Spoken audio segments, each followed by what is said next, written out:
Hello, everybody. Good evening and welcome to Evening Vibes. So good to see everybody popping in the chat. We like to create a little community here on Evening Vibes. So feel free to tell me how your day is going, your week, your year, month, whatever it may be, whatever you're feeling today. Feel free to share how you're feeling, maybe why you're feeling the way that you're feeling. Uh, we're just here to relax and have a good time. If you're having a rough day or a bad week or whatever it may be, feel free to share it and then just let it go for the next hour or two. We're just here to unwind, have some casual conversation, support Jaden, and it's gonna be a lot of fun tonight. Thank you all who are here for joining us. If you're looking to catch Jaden as well, don't worry, we'll also be doing that this evening. I'll be taking a break. Right now, she doesn't know where she is at in her lineup. We're hoping that she gets that soon, but if not, we'll spontaneously take a break. I'll provide a link for you when I have it in our comment section, and you can go check it out there. If for some reason the link isn't like clickable or something, all you need to go is on YouTube and search Tamisha Iman, and that way you'll be right there when it goes live. They go live at 8:05 if you're watching on a device where you can have multiple windows open. Um, but I will give you some fair warning that we're going off the air for a minute for her performance, so you can go check it out. But thank you so much for joining me tonight. It's really appreciated. As you'll see below, there are some tipping options scrolling across the screen. Um, Tips are never expected, but always appreciated. Any money that you're able to donate goes right back into the stream. It helps me purchase thank you gifts for all my special guests. It also helps, with all the technology that we have for Fridays and Saturdays and all the days in between. And yeah, was in the hospital over the weekend. I'm sorry. I'm glad that you're on the mend though. Oh my goodness. I'm sorry that you had to deal with that, Anne Marie. And oh my goodness, I am super excited as well, Luna. It's gonna be a fun day. It's gonna be a fun weekend. And also I shared it during the intro video, but I'm very excited, Jenna, that Disco was very aware of what time it was, that it was showtime, and she's ready to watch. If you're still watching Disco, I love you. Thanks for watching. And hello to Wendy and Nathan from Tampa, Florida, and everyone else who may be watching. Hello. Oh, hey, Nick Moline. Welcome. Welcome. So with that being said, let's get started. So what today's episode is all about. Today's episode, if you saw the title, is called Queer as Heck. I have some amazing panelists that are joining me for like a virtual panel setting.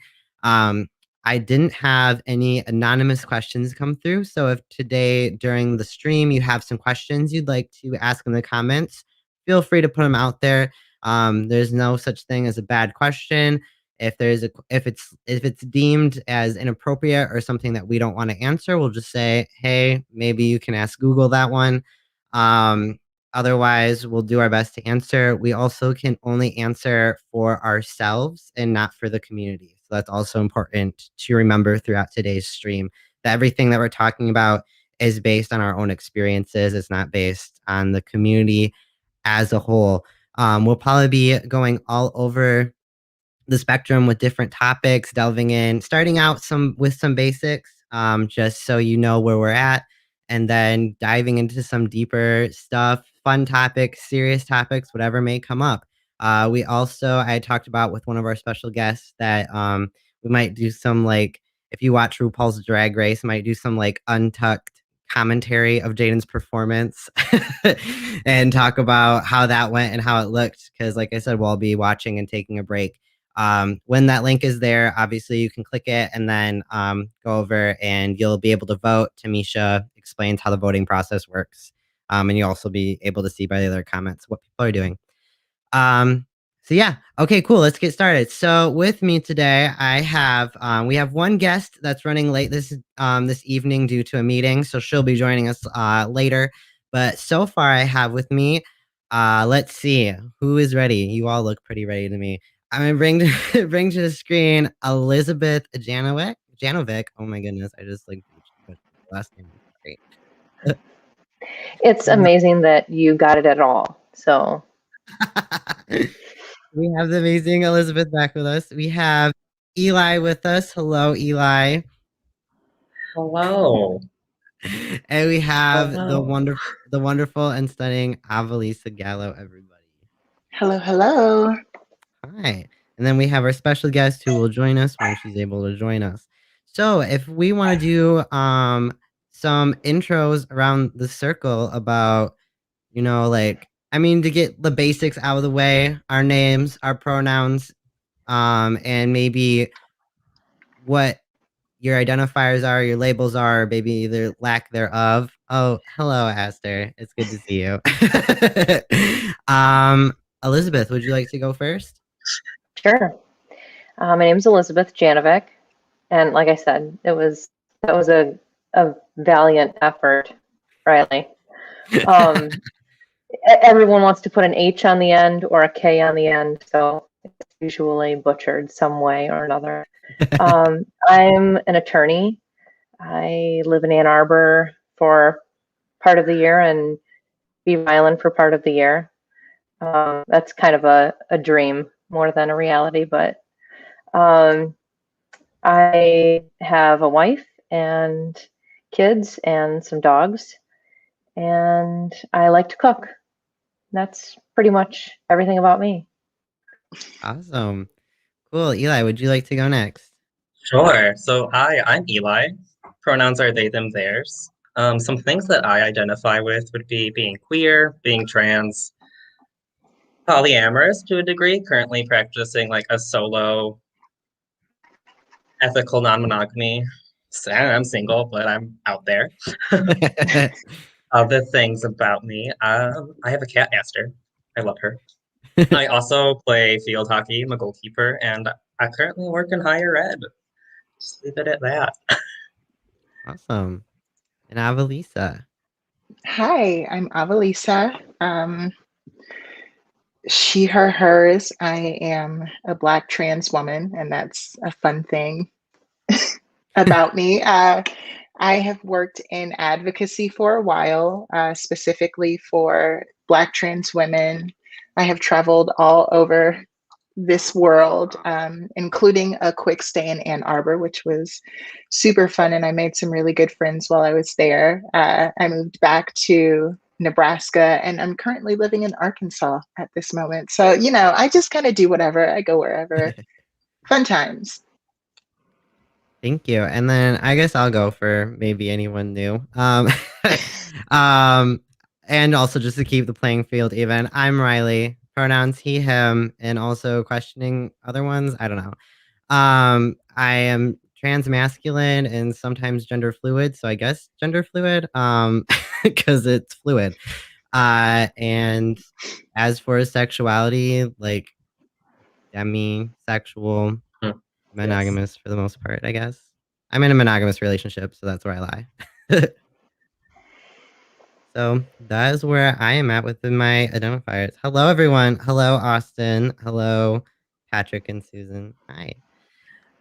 So to get us kind of started here, I guess, like I said, I wanted to start the evening very basic, and then I think we'll all kind of grow into like just conversation based off of there, and just kind of like working off of each other and just having a good time.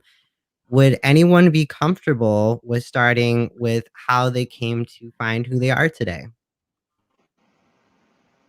Okay. I didn't want to That put anyone on the was, spot in was case someone really was quiet. like, I didn't want someone to be like, I hate my coming out story and and finding myself story. Don't make me talk about it. I didn't want to like push anybody.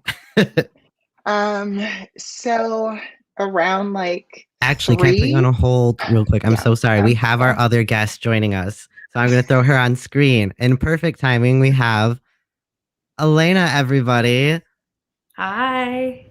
Can you hear me? Hello. Yes. Uh-huh. Perfect. Hi, how are you? Good. We actually, at least I will let you start back up in just a second. Elena, we just did names, pronouns, and just like a little bit about yourself, maybe what you identify as within the community, and also just like one thing about you, if you'd like to share any of those. Sure. Hi, my name's Elena. I use she, her pronouns and identify as gay. And I live in DC. Awesome. Thank you for sharing. Avalisa, back to you. Okay, so when I was like 3, I just knew I was a girl. It wasn't until I was like 5 that I saw a naked girl and a naked boy, and I was like, wait, where's hers? And then, that whole realization kind of hit and landed on me. But it wasn't something I could put an idea with. It was just like this thing that was there, that was happening. And from there, I guess because I am male, masculine attracted, I identified as gay for a very long time, which just never felt right. And I guess it was because I was identifying as female, even when I wasn't actually like knowingly identifying as female. But I was a gay boy for a while, and that was interesting. Again, didn't feel right, but I did it. I went into the military, and I think that's kind of when I came to it, where I was like, I am going to transition. This is going to be something that I'm going to do. So as soon as I got out of the military, I called my mom and I was like, hey, this is what I want to do. Where are you feeling about it? And she was like, you're going to go to hell. And I was like, cool. It'll be warm. There will be no snow. But like, it was like this gradual thing of her growing, having a growing growth on her own to come to the place to where she traveled through acceptance and then advocacy. And now she's a really big advocate for our entire community. And she does a lot of events speaking as a parent of someone that resides within the queer community as a whole. So, normal stuff. Well, thank you for sharing that.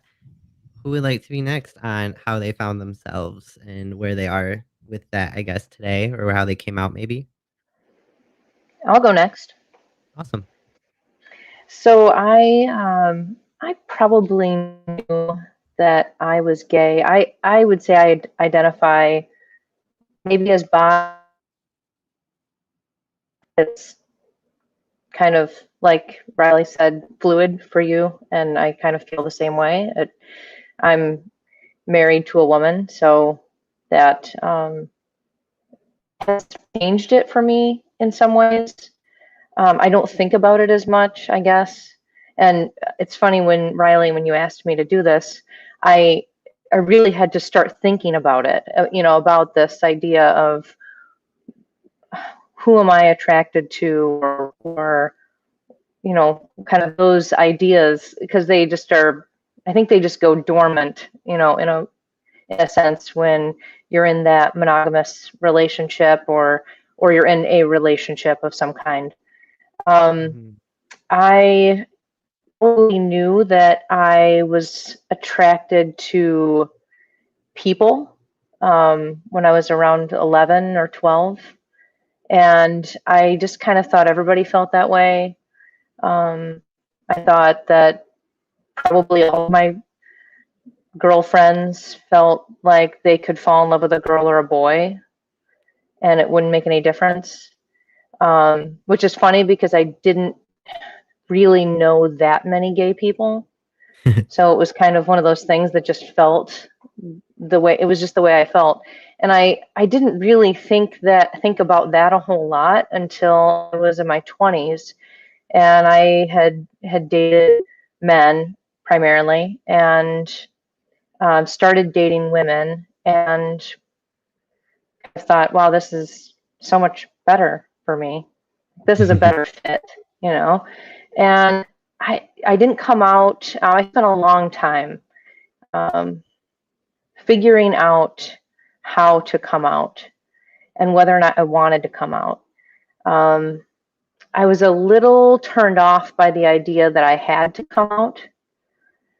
It felt like something I shouldn't have to do. That straight people didn't have to come out, so why should I have to make some announcement? And I kind of tangled with that for a long time. I was in a relationship, a serious relationship, and I thought, okay, so now by not coming out, I'm essentially lying, or I felt like I was lying. So I, I came out in 2010 to my family, and they handled it very well.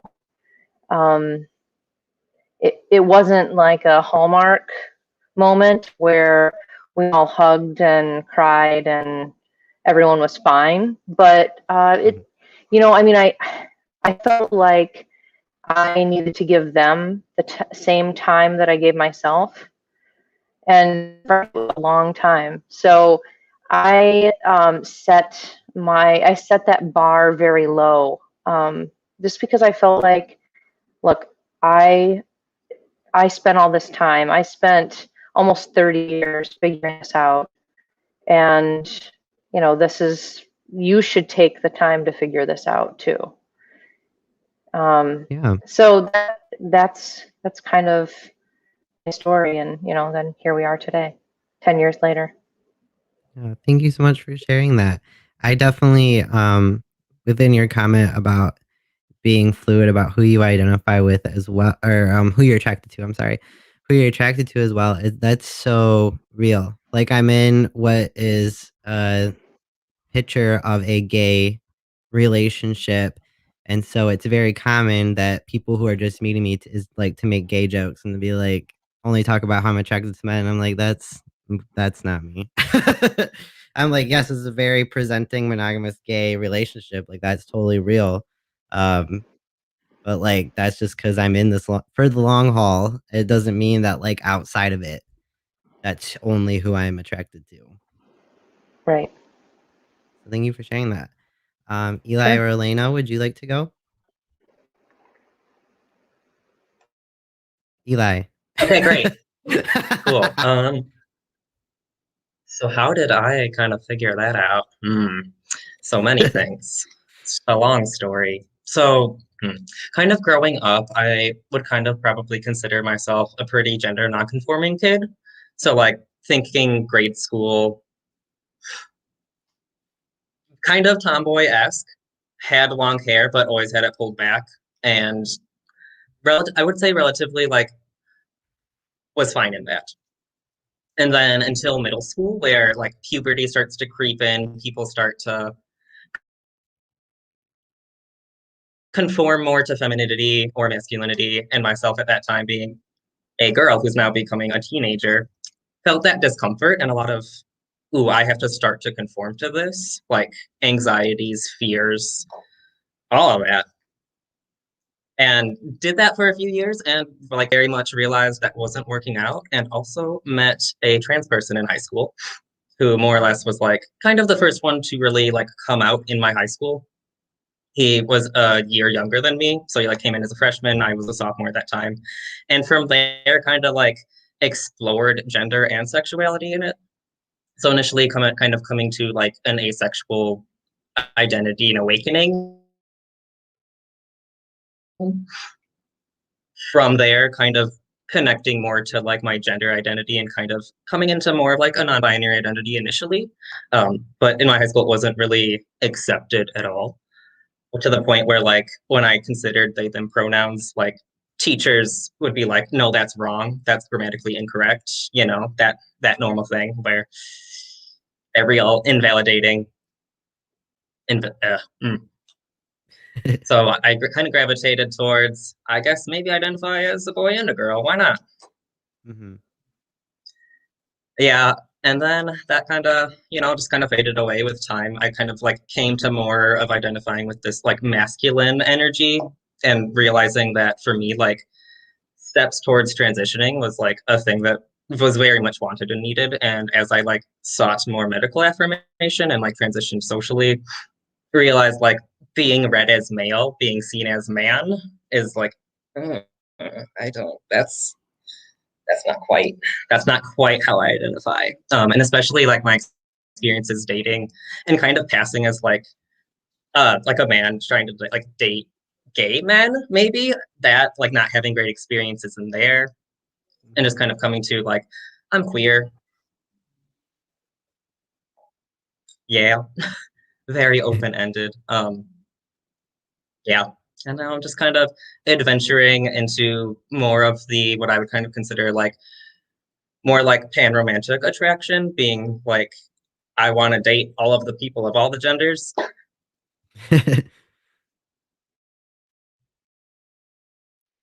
Yeah, that's right now. That's my question mark.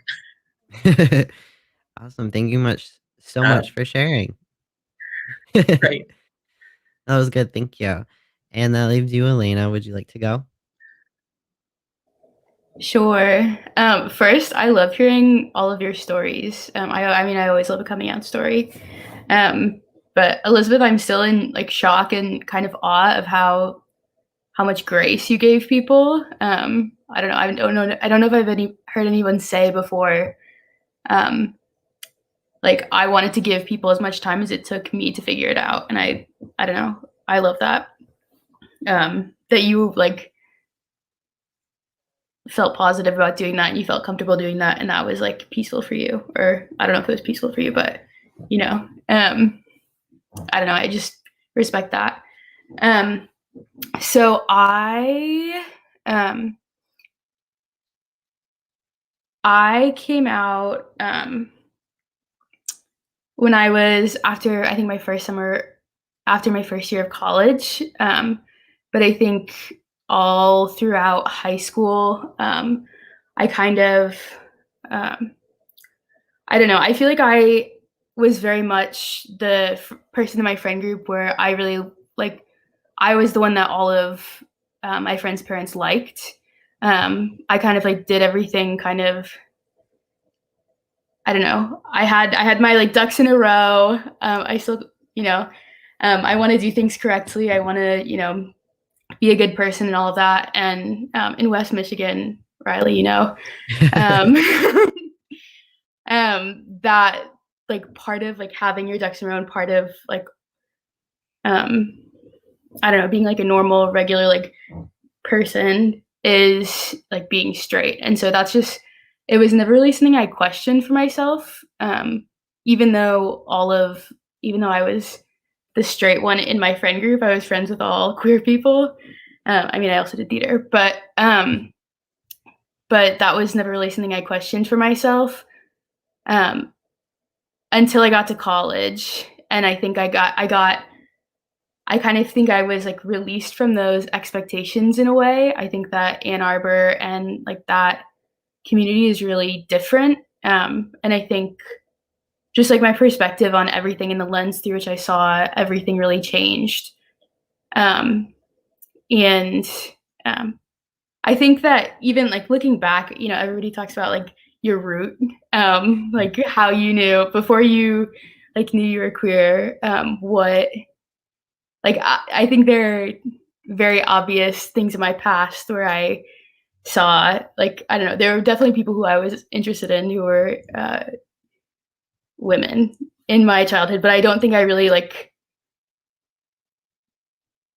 let myself understand what that meant and how that felt, or really like think of it as a possibility for myself until I got to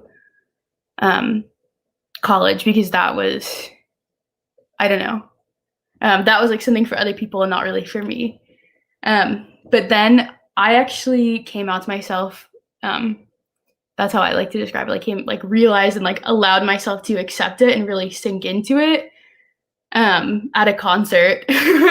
I mean, this is after I don't even know how I didn't like really realize it before then.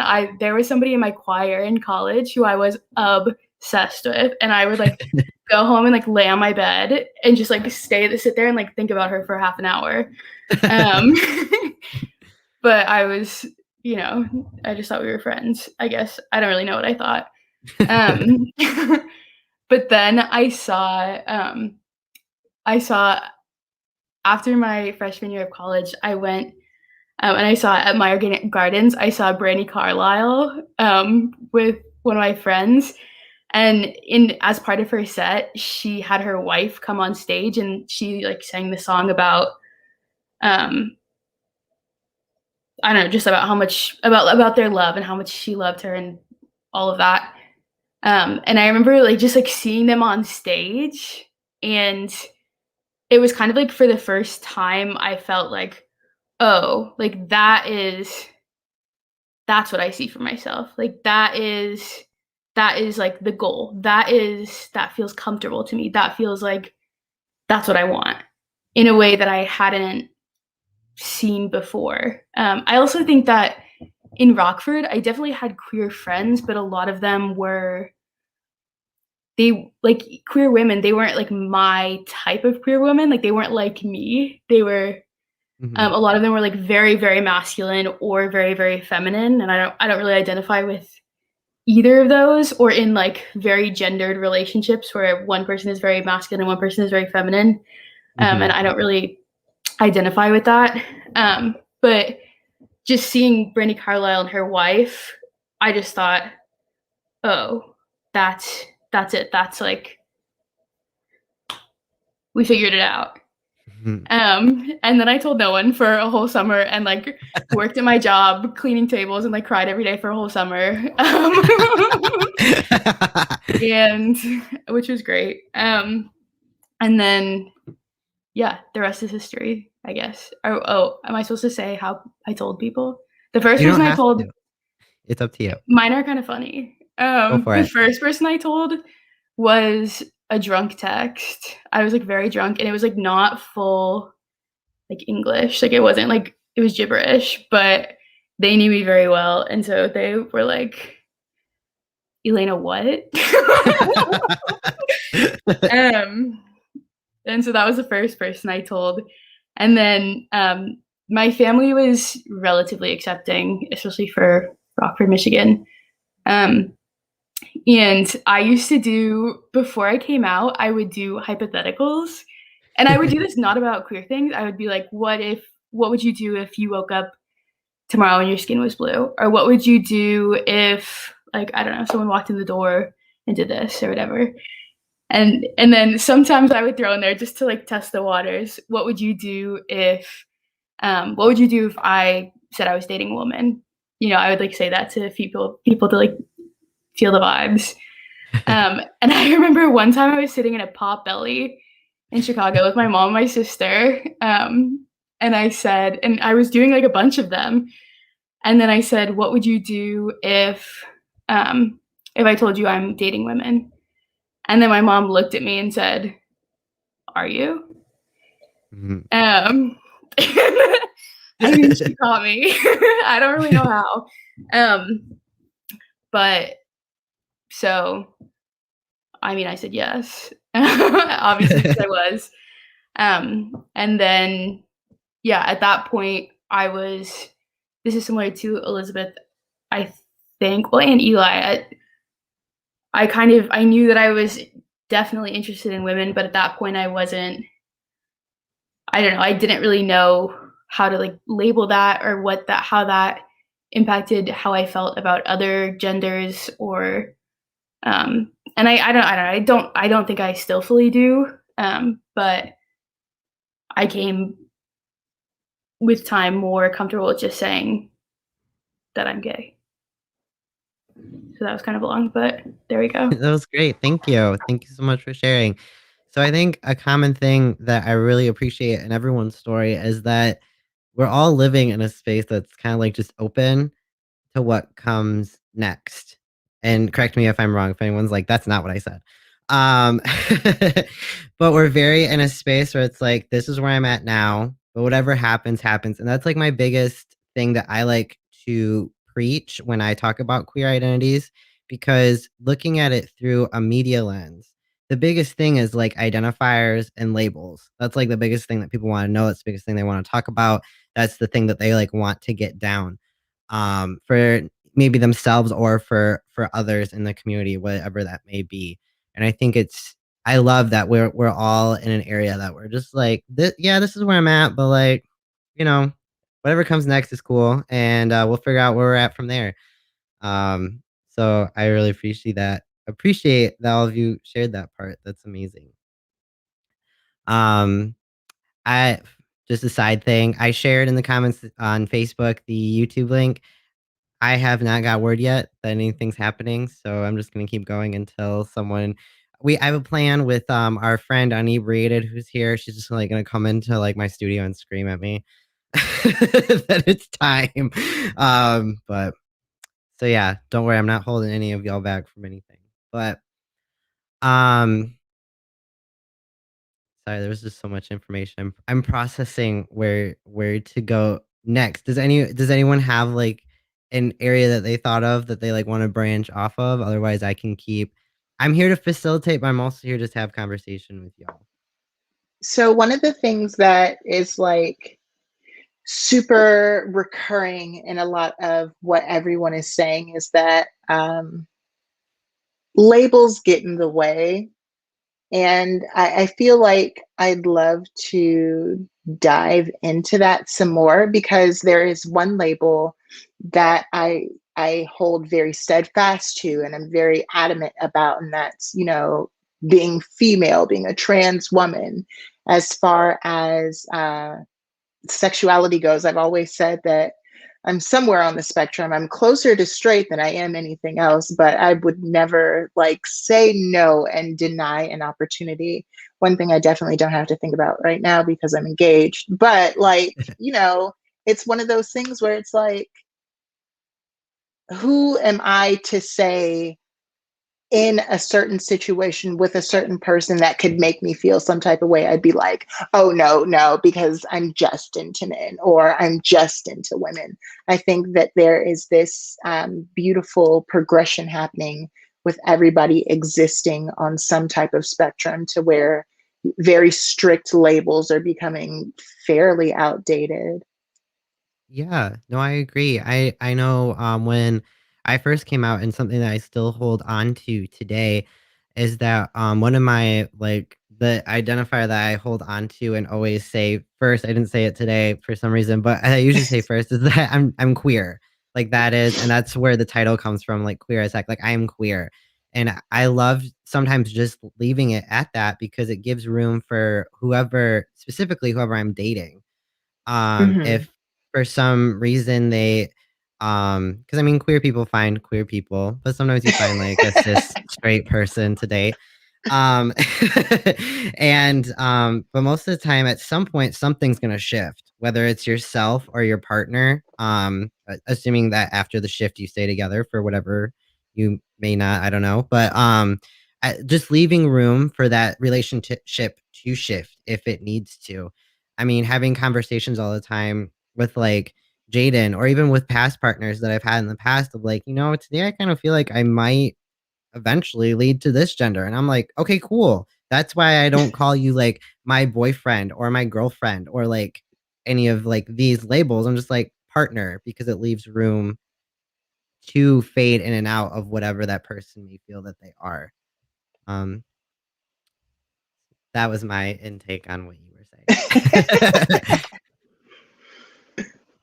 Well, when you put a limit on someone, then you might crush something that could happen or could continue, and if you start saying things like you just said, I wasn't saying boyfriend or girlfriend, because what if at some point that's not how the relationship worked? I mean, it seems so limiting. I don't know. I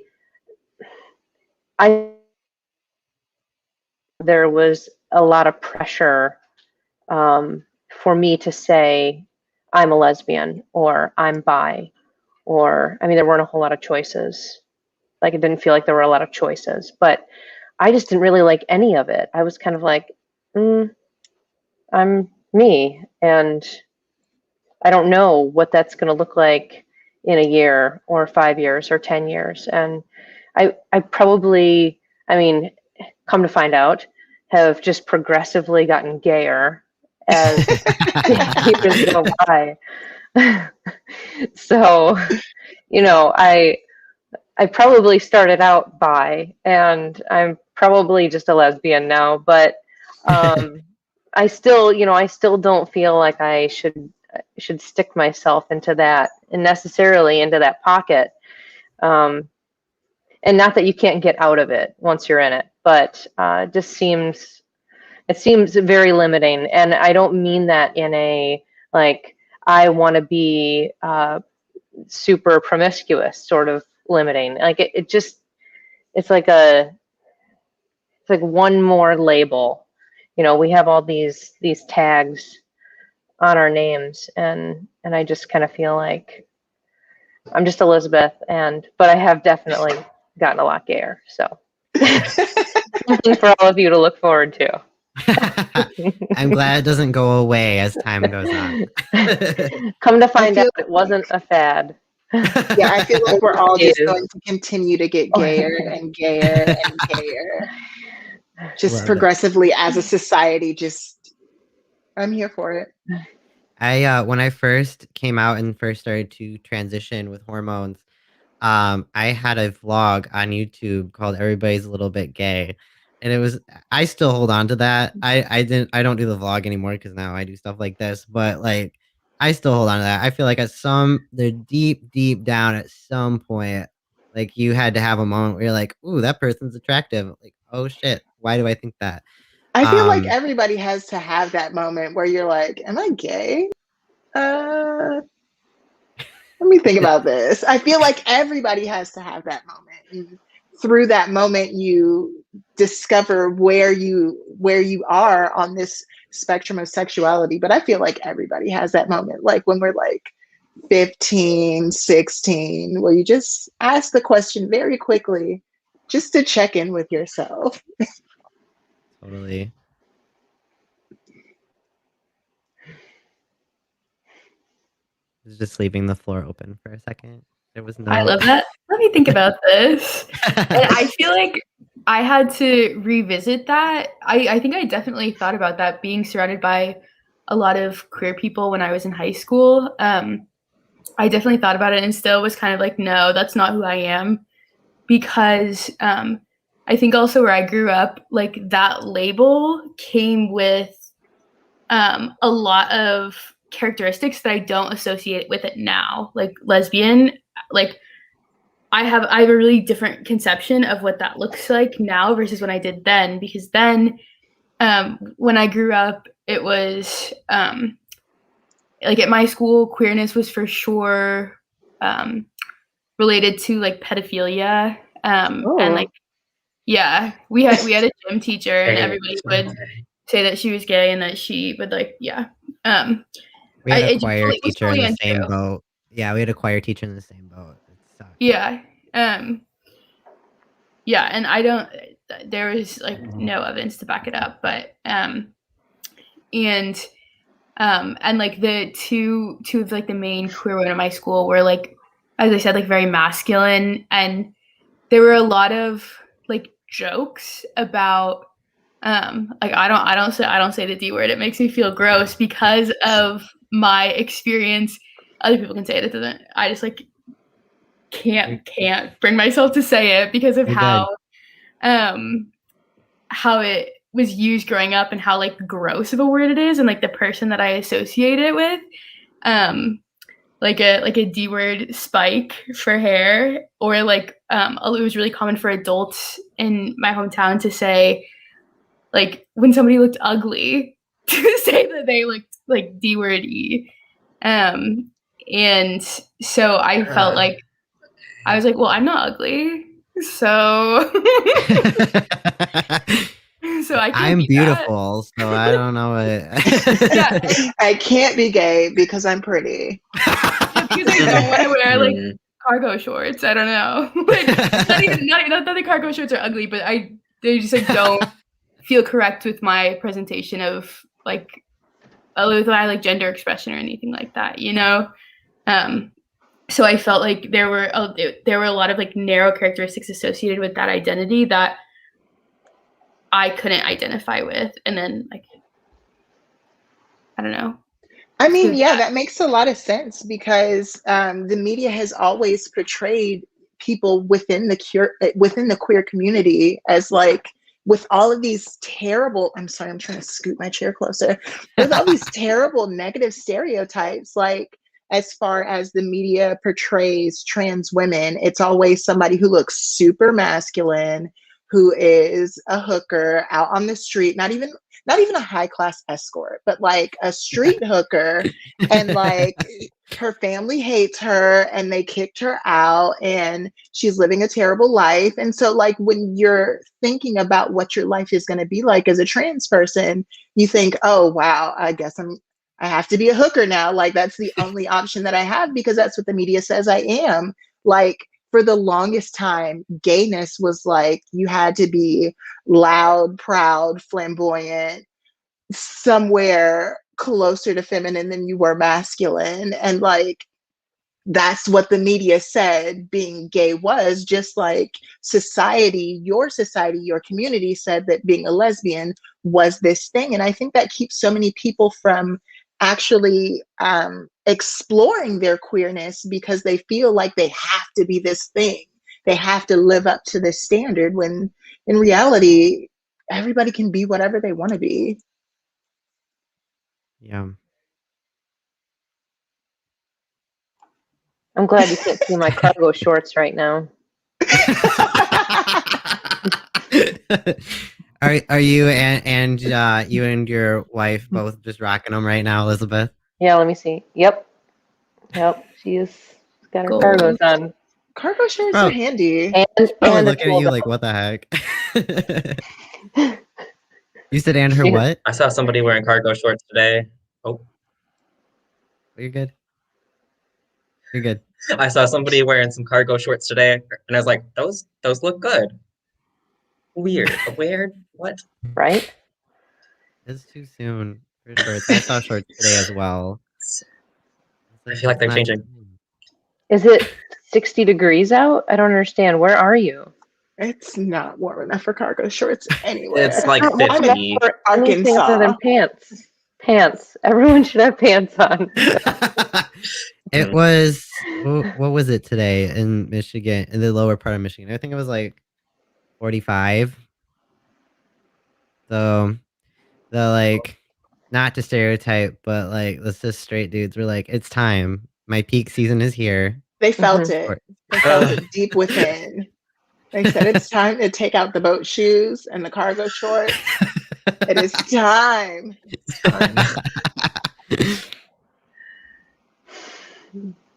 Oh my gosh. My first pair of masculine shorts that I was super excited about were cargo shorts from Goodwill. I was like, this makes me a man. And I was like wearing like multicolored cargo shorts. Like, this is it. This is the high point of masculinity. I have made it. Now And you then know how I feel. And then there was like one day that I had like too much because it's like pockets on pockets. And I was like, oh my gosh, pocket. And it was like one day it was like too much was happening. It was like, why did I wear these? It was It's like the same sagging. thing as a purse. Like if you get a big purse, you're going to fill it. Like Yeah. I have this tiny, tiny purse and I fit as much as I can in it. But if the purse was to be bigger, I would put more things in it. That's just the way it works. Mm-hmm. But If we had room in our pants, I feel like we would put things in our pockets. Mm-hmm. But at least the purse doesn't make your pants fall down. Mm-hmm. Mm. Problem. Cargo shorts problem number one. It might throw your back out, but it won't pull your pants down in public. Get some suspenders. There you go. Problem solved. Suspenders. You know what I'll be wearing this summer? Yeah. Cargo shorts and suspenders. And is that it? Is there anything on top or just the suspenders? I think that's it. I like it. I'm here for Yeah. it. I feel like it's a good look. Good. Yes. Well, this has now become a one-on-one on how to wear cargo shorts appropriately and maybe not. Oh my gosh. It was definitely warmer. It was very warm in DC today. I'm not in Michigan. It was like 50s and everyone was most definitely celebrating. I sat outside and had lunch on my like front porch steps with no socks on and just sandals. It was a big move. No cargo shorts, Wow. but maybe next time. Can I ask how DC feels compared to this time last year or even maybe 2 months ago? that appropriate to ask? Do you feel comfortable answering that? Yeah. So I was on break. I was actually in Michigan on January 6th. So luckily I live very close to the Supreme Court and the Capitol. So I'm really grateful I wasn't here then. I also didn't live here. I moved here in August. So it's been kind of wild really since then. We had Ruth Bader Ginsburg died, and then there's been just a lot of marches leading up to the election, after the election, January 6th, obviously. So I kind of feel like this energy has been building for a very long time. It hasn't really felt like 100% normal. There's just been a lot of people here.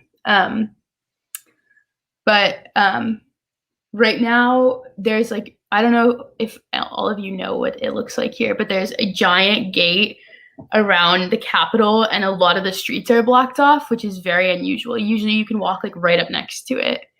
It's like very fenced and weird.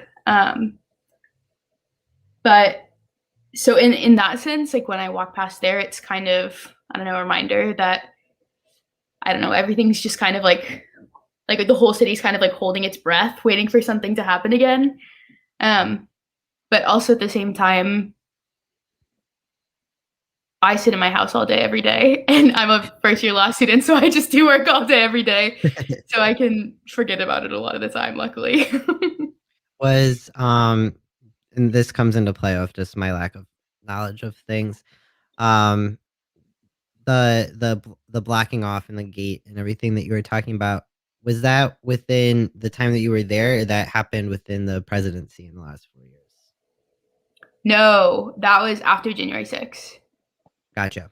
Okay. Sometime. No, last semester I used to be able to walk like pretty easily, like to the mall, like right next to the Capitol, like feet from the building. And now you definitely can't do that. Gotcha. Oh, a coworker of Anne-Marie's is part of the National Guard. There you go. My friend who like is across from the he like faces the like fence, and he'll text me sometimes and say like they're doing jumping jacks to keep warm. I mean, it's very cold outside, and they just like stand there all day every day, which is, I imagine, not fun. No, oh my goodness. Especially, I mean, if you've been having anything that the rest of the country has been dealing with the last like 2 weeks. Sounds very cold. Have you, within theme, how have you felt as a queer person living in DC? Sorry, you're getting all the questions right now. No, that's okay. I can chat. Just like living here in general. Yes. I mean, you said you moved in August, and there's been a transition of power since then. So, I mean, has your feeling changed since then of like safety, or have you? I mean, I know you said you've been in your house mostly because of school, and COVID. Yeah.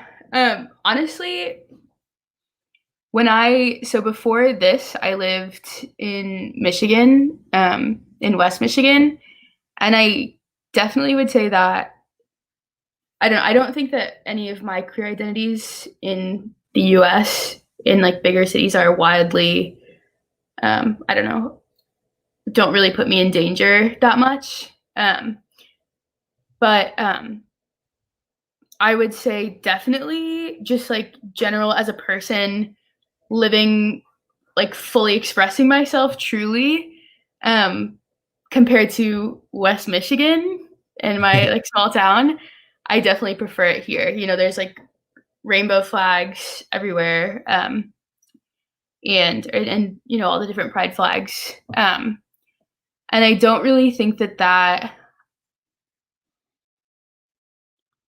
transition, just because DC is such, the people who live here, not Capitol Hill, not like any of the people who are working there.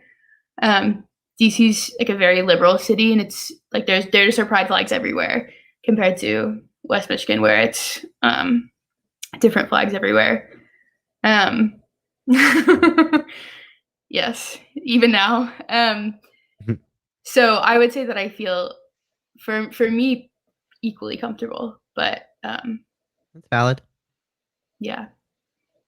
I would like to offer that question to Eli and Avalisa being in other states and also being trans identified. Hold on a second. Yes. Oh, it's time. Okay. We're going to go to a quick break, head over to YouTube, Tamisha, Iman. Sorry, we'll come back to that question. All right. Time.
All right, my friends, we are back. Hello. Let me change the background here. Hooray! That was so fun. That was a lot was happening. Oh my gosh. There was a lot happening.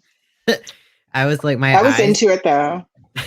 my eyes like didn't know where to look. I was like looking at the comments because I wanted to see like what the audience was saying. And I was like trying to watch Jadein. I was trying to watch the other girls, and I was like, I can't keep up with all that's happening. But she did it. For those She did that it. have been just sitting there waiting, looking at a blank screen, she did it.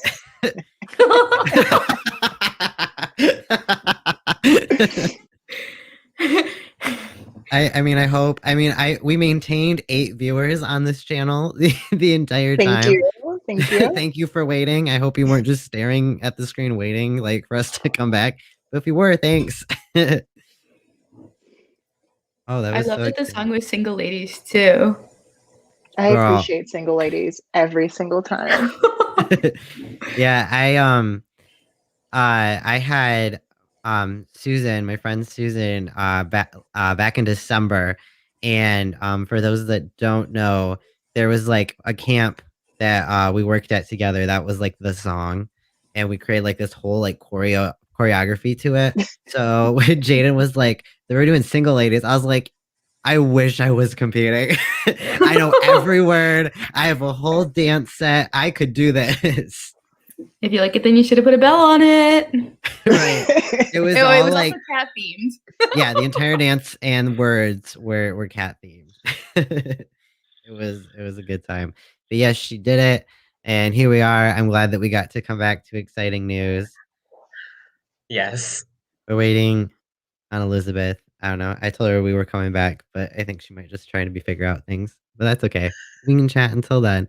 So, Yes. do we want to pick up where we left off, or should? Because I have a whole new topic now that we've watched that. But I have a different topic as well, but it's a downer, so we can wait. mine could go either way. It's Mhm. a totally like opinionated question. Thank you, Maxie. um, My, I guess mine could go either way as well, but like for me and for a lot of the people I know, it's a downer. would you? I mean, would you like to state yours? So the question that I have is, what has been your experience in the queer community, and have you actually found community within the queer community? That's an amazing question. Did you catch that question, Elizabeth? I know you literally just popped on. Do you want to say it again for Elizabeth? What has been your experience in the queer community, and have you actually felt community within the queer community? I love that question.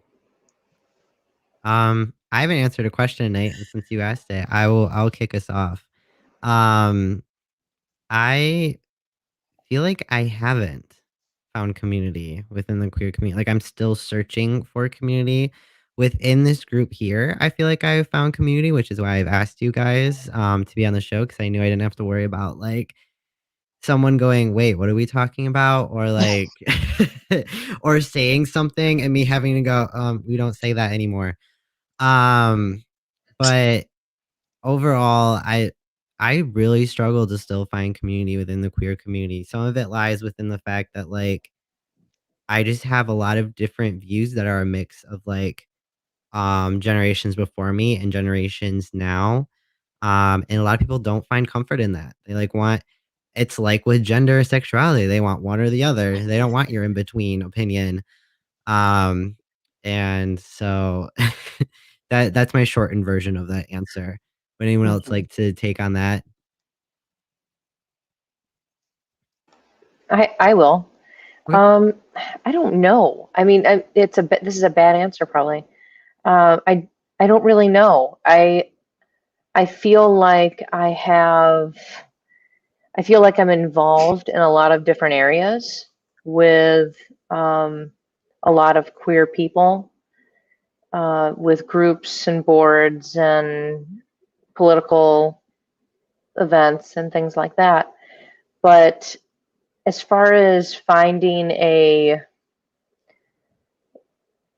kind of solace in a community, I'm not really sure. I mean, I think that maybe it's just more the people that I gravitate towards as friends. I mean, and I'm comfortable with, and maybe that is my community. And so maybe the answer is yes. Um, I guess it kind of depends on what the definition of it is, and because in some sense, my community is also like the street that I live on. I mean, it really, literally, we've kind of lost that, I think, that art of our community is where we live and who surrounds us physically. Um, but I would say even in that microcosm, I maybe I have, and it's just maybe it's that like opening your heart up to the idea that a community could be just literally your friends, or it could be the mini one is the people that you work with, or the other mini one, and maybe you just kind of move between pods or something. But I guess that's kind of, maybe that's how I look at it, and so maybe the answer is yes. Mhm. But if I was going to say like, oh, do I have this like giant like enveloping queer community? Maybe under that definition, not necessarily, but I kind of like the idea of thinking of your community as where you are and who you're with that you enjoy. So I don't know if that answers the question, but No, it does. It That's great. does. I think there's this misconception that the entire LGBTQIA plus community is just like going to be there and have your back, and like it's going to be this, amazing open thing because we all share very similar experiences. And in my experience, it hasn't been. Like I have a whole bunch of like really cool queer friends, but like I've moved from city to city to city to city, and I go to these events that are supposedly queer events, and I'm looking for some sense of community. And I think the peopleness of everybody just kind of rises to the top of that. And instead of saying, oh, we have this thing in common, I can do for you like you were my neighbor, I could do for you like your family, that just doesn't happen. And I think maybe we either need to redefine what community is, or have a talk about how there's a lot of internalized homophobia in the queer community, and how there's a lot of transphobia in the queer community, and how there's a lot of racism within the queer community. And like, unless we have those talks and sort those things out, I think referring to the queer community as everybody who falls falls under the queer umbrella as a part of this community. I think we should stop doing that. Yeah. Yeah, totally. I think you know, I don't even know. I'm trying to say like it used to be, but I don't even think it used to be. I think it used to just be my idea of what I thought it was. That we all were like in this like pod together. We were like, yes, you're LGBT. That's great. I know I can trust you in every situation ever. And maybe I was just like hoping for that, and I just came to the realization that that's just not the case. Like, I don't know.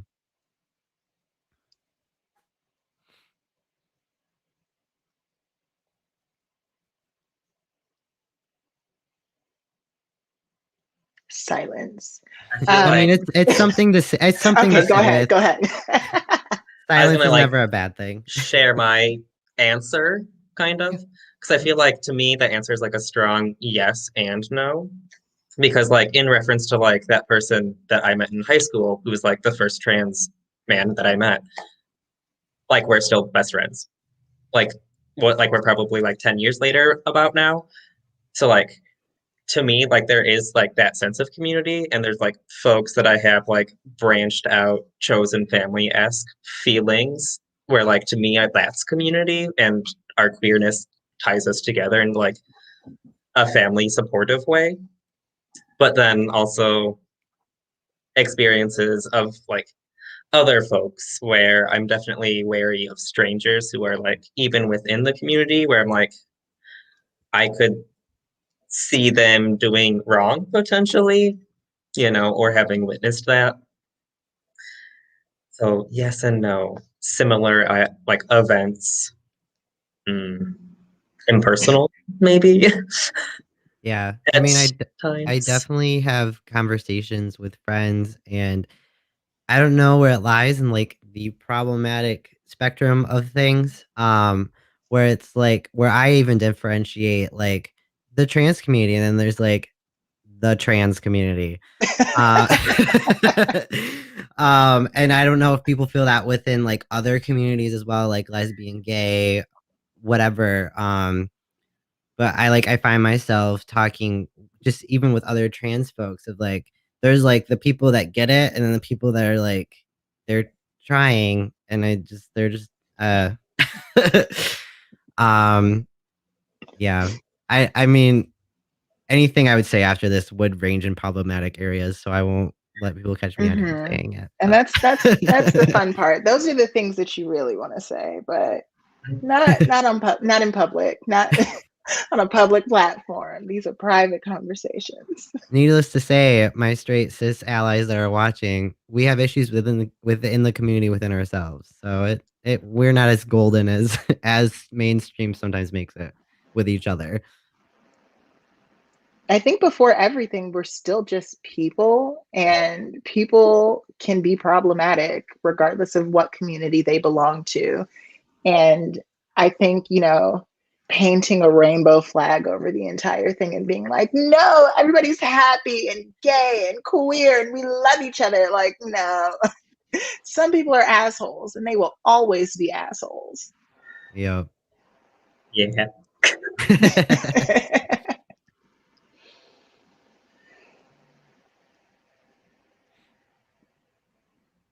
I have I guess another.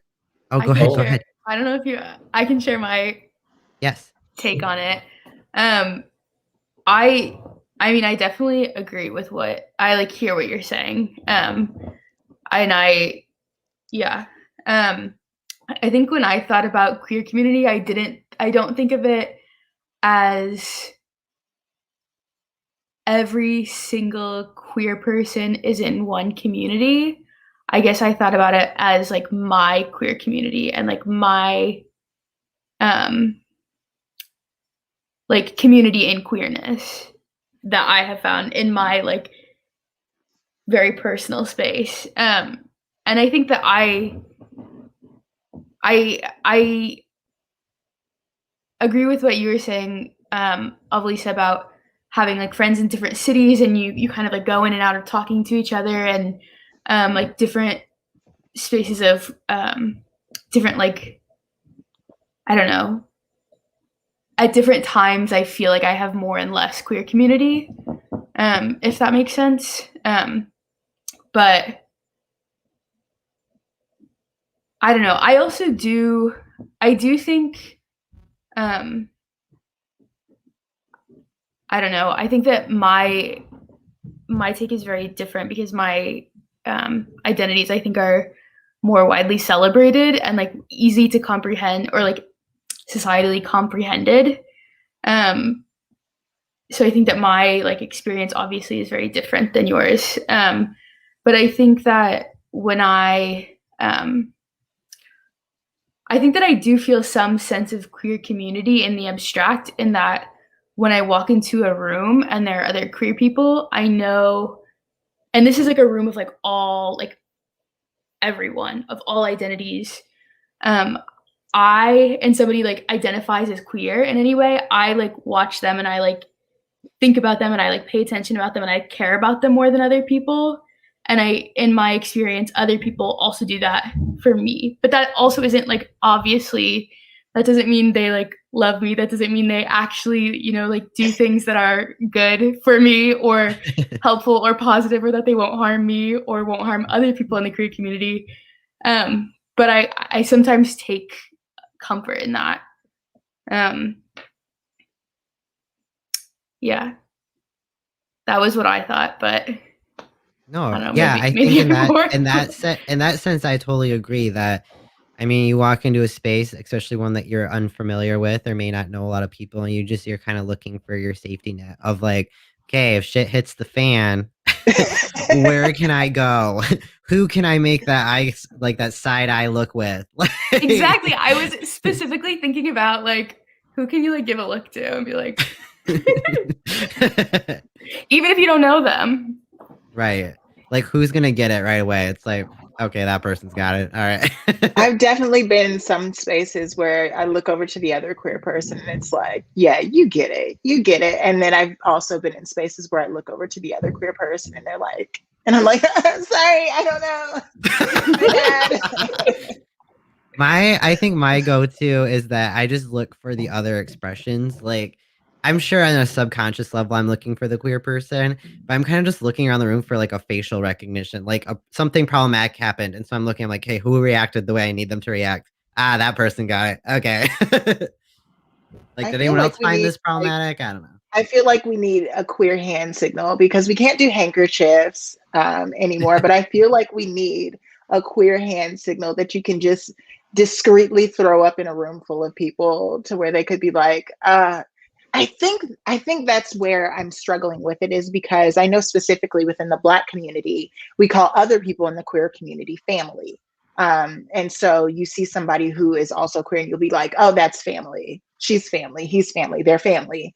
Um, but that never actually sat with me because those same people that I was saying that's family would never actually be nice to me. It felt like they were just tolerating my presence, or just problematic people stuff, because not everybody likes everybody. But I think that I've always kind of chased after this feeling of family within the queer community, because a lot of us do have to go through the struggle of choosing our own family, and not being fully supported by the families that we are born with. And I think that's just this really tricky situation where it's like, is it a problem with people or is it a problem within the queer community? And I think more than anything, it's just a problem with people. That's valid. I will say with the hand signal, my friend and I have one. Yes. And it's okay. You do like an okay sign, and then you like scoop it down, and that's like whenever we're like Got in it. public and something that is not queer, we personally think is queer, we like have coded it as queer. We'll go. That's an option to incorporate into your usage. I'll start passing it around. Just like text all the queer people. No, okay, we have a signal. Let's go.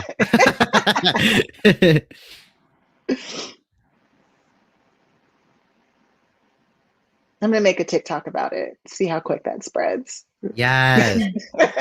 I'll share it.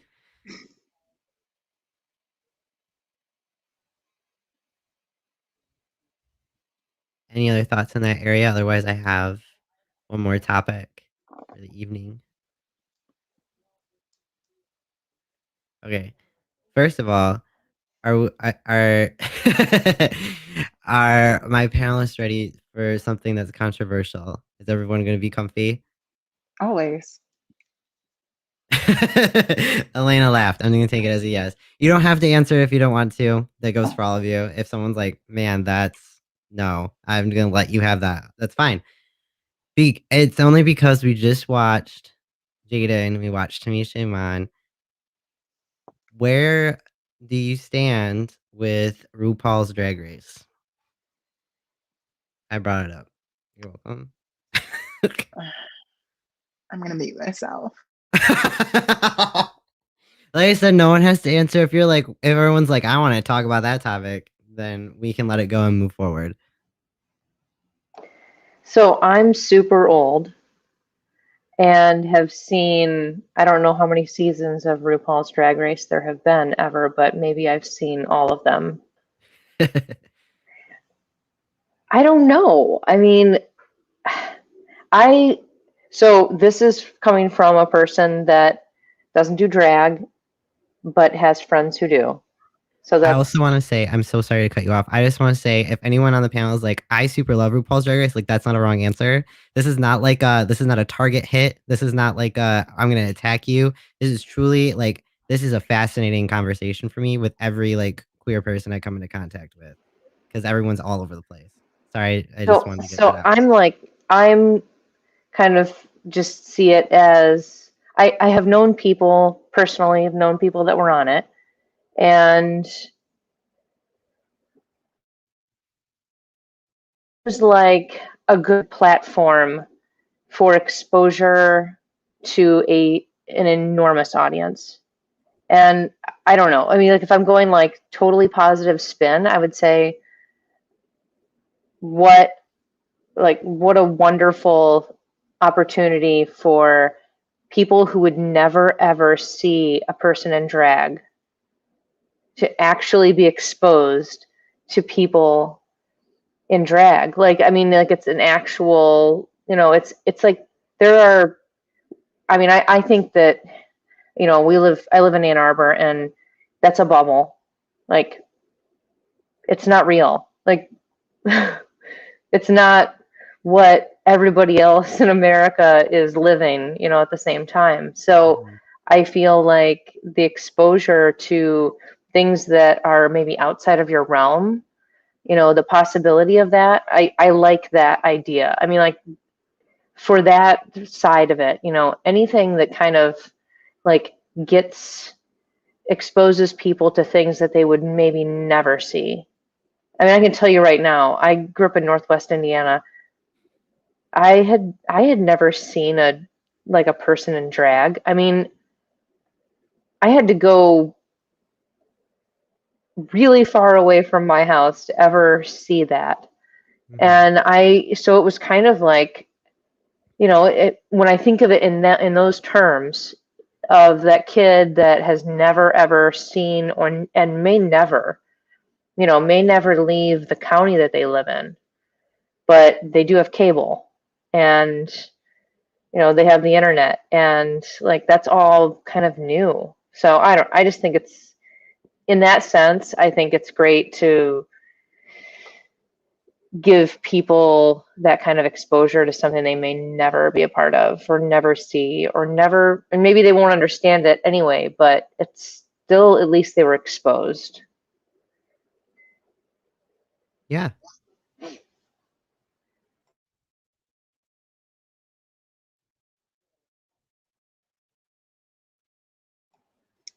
Everyone's Okay. swallowing their words. No, I'm okay with silence. So the thing for me is obviously as a trans woman, a female presenting woman who also does drag, RuPaul's Drag Race hits a very delicate spot as the only time trans women have been allowed on the show is in some type of all stars or some type of special holiday program, because RuPaul himself came out and said that it is like somebody competing in sports and using steroids. And I don't think my tits are steroids, but okay. And so I have issue with that. And then specifically as a performer, I have an issue because while the show is bringing drag into a very mainstream place, and while it is, doing amazing things for the community to an extent, it is also making it a lot harder for local queens to survive and local queens to thrive, because bars will spend their entire budget for performances on a RuPaul girl who cost $4,000 to get out there, whereas there are performers that are there every week, multiple times a week, doing shows and getting paid $25 as a booking fee. But you're paying a RuPaul girl thousands of dollars to come in. And so it's this very odd space for me to be in. And then as far as the community goes, while it's amazing to have a bunch of people who exist outside of the queer community loving drag and living for drag and seeing it on TV every Friday, it's also extremely problematic for me as a trans woman, because I have random strangers coming up to me and being like, hey, are you a drag queen? Do you do RuPaul? Which is super frustrating. But it's also like this entitlement to drag that these people have because they watch RuPaul's Drag Race. And while RuPaul's Drag Race has covered a wide range of queens, different types of queens, it doesn't cover everything. And so you have so many people who are going to these shows because they want to see RuPaul's Drag Race in person, and they don't understand that we're just there to do a number, collect tips, and dip. You have these people who are so used to judging queens that they come out to these shows and they'll be like, oh, she's not doing a good job, I'm not going to tip her. Oh, such and such on RuPaul's Drag Race was better. And they have come to these, ridiculous ideas when, that's not the reality of drag. RuPaul's Drag Race is not the reality of drag. Um, it's like watching the Super Bowl and saying that you understand flag football. Yeah, they're kind of the same thing, but when it comes to flag football, it's a different game. It's a different thing. And I think that I've had such a huge problem as an entertainer dealing with people who come out because they watch Drag Race and refuse to tip because they don't know that that's a thing. They don't know that that's a part of the culture. And so I think RuPaul's Drag Race could be doing a lot more to support local queens without actually putting every local queen to ever exist on television. Just teaching the culture would be a really big help up. And that's what I have to say. I'm going to finish filming this TikTok. I was going to say a follow up to that, actually. Two questions that came to mind was one on the sense of trans women and how RuPaul uses them for specials. Do you think, and I mean, this is totally opinionated as well. This isn't like, I know you aren't speaking for everyone. Do you think things are changing now with Gottmik being on a regular season? Who's not a trans woman but a trans man? Okay, your head shaking. Because it's still someone who identifies as a man doing drag. Someone who Valid. identifies as male uses male pronouns, because the show has created this understanding of drag that it's a man getting into the gig of being a woman. So even with someone who is trans, it's still a trans masculine, trans man getting into the gigs and then taking it all off, versus someone like me who goes through a lot of the day and half of the gig and then gets all the way in the gig. Like, I don't know if it's just about like the dichotomy of it. I honestly don't know, but I think a lot of people are like, yes, there's a trans man, that's a win for all trans people. And it's like, it's a win for trans people in general, but it's still a very large slight to trans women who RuPaul said would not be on the show as competitors. Yeah. And then my other follow up to what you were saying was kind of how earlier you were saying a lot of it may not be community or culture, it may be just as a people. So in some situations, do you feel it's the people over the show itself and people taking the show too seriously? Or do you think it's just the show being like not showing enough of reality? I think what it is that the show shows the girls getting into the gigs. The show shows the girls doing competitions and mini challenges and maxi challenges that you will never see in a drag club. The show shows the girls getting into costumes that you will rarely see at a drag show. And then you have a group of people judging these performers, and you have a group of people judging these performers and inviting you as an audience member to judge with them. And then the only time that there is actual like drag, it's two people against each other and one person's going to go home. Mhm. And I think, as a responsible educator on drag, the show really needs to take a second to be like, cool, so this is Drag Race, but here's an actual drag show. This is what happens at actual drag shows. Just so, the people who are watching who have absolutely no understanding of what the real culture of drag is, so that they can actually get it, so that they can understand. Show that you're tipping the girls. Show that the girls have what you tip to do more with drag with, instead of having these girls who have spent thousands of dollars taking out loans just to get this level of drag on this stage. And then you go to a drag show and you're expecting the same thing. I'm not spending my hard-earned money on a dress. That's just it. I'm not spending $6,000 on a gown that I can really only wear once, unless it's my wedding dress. And then, that's different. That's different. Thank you for sharing. You may go back to finishing your TikTok. It'll be a good one, I promise. I think that like if you look at something like the L word,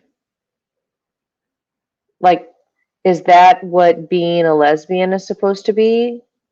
Because I'll be honest, I never got into the L word because I was just kind of like, yeah, that's not what this is like. So no thanks. So I'm like, in that way, I am relating to what you're saying about RuPaul's Drag Race. Like, it's so, like if it's just kind of like, ew, that's not what it's really like. Like I can see how that like aspect of it is a turn off. Maybe it just needs to be recognized that it's TV. Like, this is TV. This is not the real world. Like, the real world is not like this. It's nothing like this. It's just like every other TV show that is very polished, and I mean, I can't, like, people used to say, oh, so who's like who would you have sex with from the L word? I actually do not know how to answer that question, by the way, because I didn't watch enough episodes of the L word. So, but these are like these like weird societal issues that crop up because of a TV show, and I don't know. I mean, I totally understand what you're saying. Like, I'm relating to something that applies directly to me, and I'm definitely hearing what you're saying, because it's like, it always made me feel kind of like icky. Like, no, that's not how it works. That's not what that's not what my friends and I do on a Friday night. Like, and it's like a misunderstanding of what it is on top of business, because there are a few very lucky people who do drag just for the fun of it and just for the expression of art, but a lot of performers, our careers are fueled by the money that we make. And so to have people in there that don't understand that tipping funds performing, it just doesn't work, because I can pack a club out with 300 people, and only 40 of those people have actually been to drag shows, and they actually understand that you come in with cash, and when the girls show out, you give the girls the money. But then everybody else, all 250 of those other people, have just understood what they understand from Drag Race. And so I walk into this packed out audience where everybody's screaming, everybody loves me, and I get out on stage, and then I'm turning the party. Those 50 people tip me, and everybody else is there trying to understand why people are giving me money. And by the time I'm off stage, they're like, wait, we were supposed to give her money? That's not what they do in Drag Race. So it's like business. Elena or Eli, do you have anything you'd like to share? I have a lot of thoughts. Go for it. So, first of all, I'll say that I've seen the L word several times. It's like, was it before or after you came out? After. One, like, right Okay. after, before I like told everybody. Then I feel like it's like a rite of passage to watch the L word with your girlfriend. I don't know. So I've done that too. Hey, Elizabeth, you gotta tell your wife. But it's also just like, for me, the L word is like very much a show that you hate watch. You don't like watch it and think, what a great storyline. I mean, it's like deeply problematic. Like, it's really, I don't know, for obvious reasons if you've seen it, but so yes. I also so I actually watch RuPaul's Drag Race every week with my friends. But I love Drag Race. I do not love RuPaul. I think, yeah. That's like, yeah, I have a group of friends that I watch it with. And for me, I feel like I love consuming queer media no matter what it, like, not no matter what it is, but kind of no matter what it is. Like, I just love, like, that feeds me. That makes me feel really good to see it. And there's really, I mean, there's a lot, but really there's not that much, especially by queer creators, and like showing queer people. And so, like, wherever it is, I try to consume it. This is just why I've seen the L Word twice, and why one of my friends, when I thought about queer community, I thought about one of my friends who I, last summer, like almost every day, we watched a different queer women movie and on Zoom. And that was like, I don't know, that like feeds me. So Drag Race, I mean, RuPaul is just a wild person. Like, he thinks that white people should do blackface. Like, I don't think that. I think that's a wild thing to say. I mean, he's obviously transphobic. I mean, he's fracking. Like, he's, he's doing him. I think I love the show because it's a relatively lighthearted, positive. Until it's time to do makeup. then let's talk about how your dad is dead. Yes. It's like, tell me your deepest, darkest trauma. That's kind of today's culture, though. I feel like that's just how we all talk to each other at this point. I don't know. That part feels realistic. That's the part I can get behind. I'm like, I would do that. Fair. It's the best time to bring up your trauma when you're in the mirror with a bunch of other people trying to get your eyeliner on straight. So what put you in therapy? One time I got gay bashed. And the producer's like standing right over their shoulder, like, talk about this, ask them about this. Yeah. Right. Well, they full on ask. They just ask. Yeah. Anybody got a sad story? Yeah. Although I think, I don't know, tragically, one of the things about the queer community is that, like, sharing your trauma is, like, I don't know, can have a lot of positive impacts. I mean, yeah. But I think, I think Drag Race I like it as like a ritualistic, like, something to watch every week. I see my friends, it's queer content, we talk about queer topics, but we also heavily criticize it while we're watching it. And like, I think, I mean, obviously there's big trans problems on Drag Race. It's also a show where it's like, how many shows are there with that many queer people, like queer people who are cast in it, and queer people of color? I feel like that's, there's really not many. And I think that's a special thing about it, that it's giving people a platform, as Elizabeth was saying. But like, it also, I don't know, I have a lot of problems with, like, a lot of the comments on, like, there's just, like, so much fat phobia, and so much, like, all of the comments on, like, how the queen should look, and, like, the fact that a big girl still hasn't won, and all of that. I feel like, or I remember, I don't know, some of the people they choose to guest judge, I'm still really upset about at this point. I remember I like really watched this show, so I don't know if you all know Shea Coulee. Do you remember that one episode of All Stars where she did that bodysuit? That was, like, iconic. I remember they had a guest judge who came on, and she was, I don't think she's queer. She presents, I like did some research, but she presents as, like, very feminine. She's white, thin, like a musician, and she. Who is the other? Blair St. Clair. Blair St. Clair was also on that season. And do you know what Blair St. Clair looks like? She's, like, gay, teeny tiny, white. She looks like that singer looks like, and like all of the women pop stars look like. Not all, obviously, but that, like, archetype. And Shea Coulee comes out in this like jaw-dropping bodysuit and just like this amazing look. And all this guest judge says is, Blair St. Clair, I couldn't keep my eyes off of you.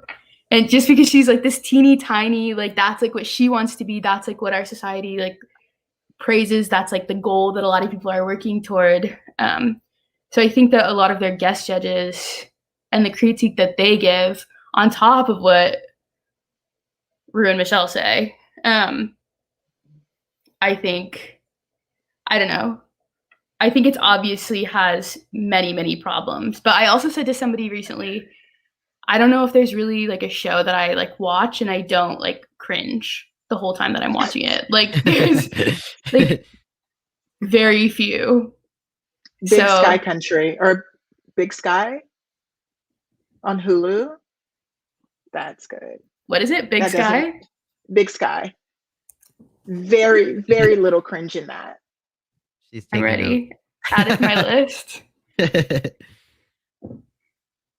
Yeah, I think there's an issue with like them bringing people outside of the queer community onto the judging panel because they have no reference whatsoever to like, I get it and I get being a fan and I get like loving, you know, loving Drag Race, but like when they brought Miley up there, I think it was for an all-star season or something, but they brought Miley Cyrus and Miley Cyrus actually had really good feedback. She understood drag and like she had that. And so it was easier for her to connect, but then, you know, they'll bring like cishet white man up there and they're like, what do you think of these drag queens? And it's like, her outfit's nice. She walked in those heels and it's like, why? We don't need their opinion. True. Although I think some people like Nicki Minaj was on it and she gave really great feedback. It was also a rap challenge. So it was like, this is your craft and you like basically do drag. So I feel like she was like an exception. Yeah, Nicki's super connected to the queer community. Yeah. Also, I did love though what you said about like teaching the culture of tipping queens. I am not a performer, but I had never thought of that, and I think I like love that idea. I'm gonna tell my friends when we watch it next week, but be like, this is what they should be doing. Not only is he a fracker, but also this. No, but they weave in like a couple of educational moments. Like this season, there was. I don't know if anybody's watching it. There was like a disco season and they talked about, yeah. You're like, I hate it, but I'm watching it. Very mean. I hate it, but I watch it every Friday. I feel that hard. I hate watching. I don't know. There's not that much content. That's what you have to do. And you're still supporting people, but. Our household pays to watch it and I don't like it. So, you know, it's fine. We have a show every Friday, so I have to pay to watch it the next day on Amazon Prime, and then there's Amazon and supporting Amazon. Okay, anyway. Tragic. But I really liked the disco episode that they did this season where they talked about and Rue like had, I feel like, good messaging for explaining like disco and how it was perceived and how like the whole disco sucks movement as like homophobic and like all other types of isms. And I loved that, but I think you're right, like really connecting it to, I would love to see a Drag Race where they connect it like to the ballroom community, to like, oh my gosh, when Tamisha did a ballroom demonstration in the workroom, I was like, yes, thank you. I mean, I'll be first to admit my biggest like exposure to that was like Paris is Burning and then Pose. Like that's my only exposure, truthfully. But at this point, everyone's like seen that's like queer. So like either one or the other at this point, really. And so I was like, thank you for like bringing it into a real world context and being like, how does no one in this room know what it is? Walk. I think that there's like a really big focus on exposing queerness. And I think exposing drag, and drag culture takes a backseat to exposing queer culture, because I think the show does a really good job at exposing queer culture and, you know, gay culture, not so much lesbian culture, but like we've had moments where we've dipped our toe in a lot of different things to give people who would have no other way of, you know, experiencing these things or understanding these things outside of a Google search, which people should do. And I encourage everyone to ask Google. She is free and she knows everything. But the show does do a lot to help people understand concepts that they wouldn't have understood before. Like I said, I still watch it. It's still, you know, queer television, and I feel like I have to support it, but at the same time, like as a performer, as a Black trans performer, it's like, I see you, bitch. Get it together. I know we're running a little late, but I would like to give Eli a chance to talk if they have anything they want to say. We've kind of talked Uh, over you. I do. I have, yes. So, I definitely watched it. Like, I feel like I watched like season 1 through 6, probably like early in my like coming out gender discovery, and like it was definitely my first exposure to drag. And it was like, yeah, it's great. And then pretty quickly was like, wait, RuPaul is trash. And then took a break from it and got exposed to like actual drag, like Boylesque, other queens in the like Southeast Michigan area. And then just like the last season, I think I like watched it with one of my best friends because she actually went to the same undergrad as Widow Von Du.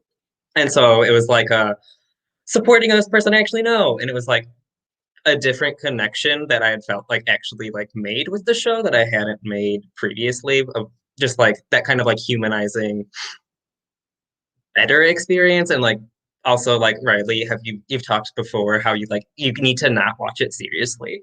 Yeah. Whereas that was like that I needed to not watch it seriously. Yeah. Yeah. Yeah. Mm. That's been my biggest thing with Drag Race that I within the past like 2 years, I'm like, "Oh, this is a reality show." Like, Hmm. no wonder I hated this the first time I watched it because I took it so Right. literal for what it was. I was Uh, because my first exposure to drag was not Drag Race. My first exposure was Boylesque.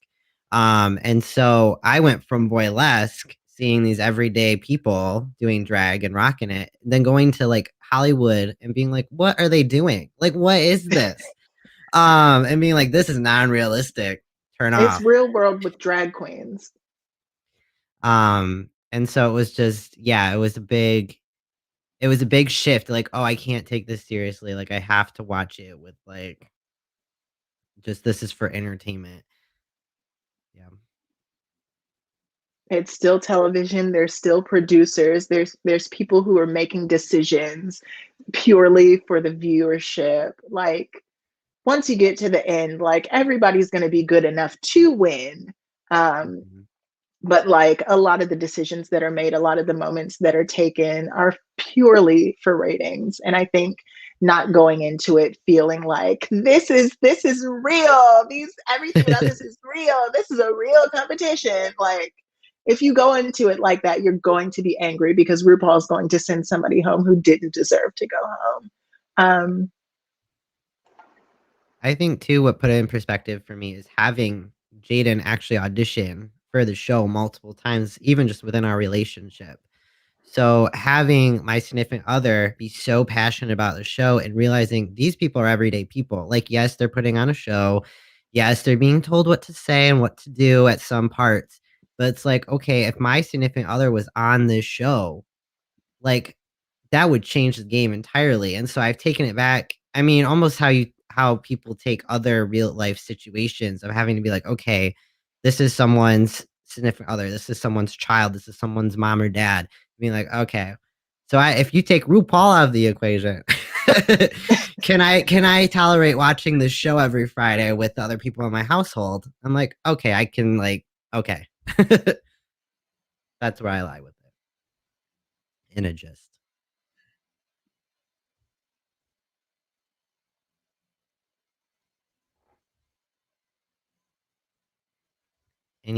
We're at 10:08.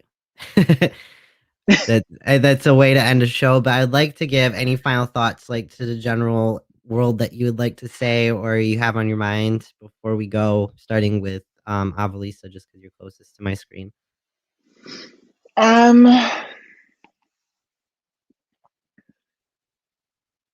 don't be an asshole.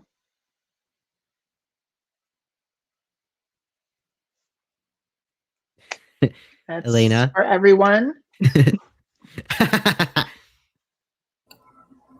I think that's some great words. I just can't really go wrong there, I guess. I don't know. I guess I just have to say this has been really fun. I've really enjoyed talking to all of you and hearing all of your perspectives. Have a good day. Elizabeth? I kind of like to go back to first, like when you're coming out, try to, have some compassion for the people around you who maybe just need a minute. And, you took your minute and give them theirs. And, not to say that you should accept abuse or anything like that, but, just, have a heart.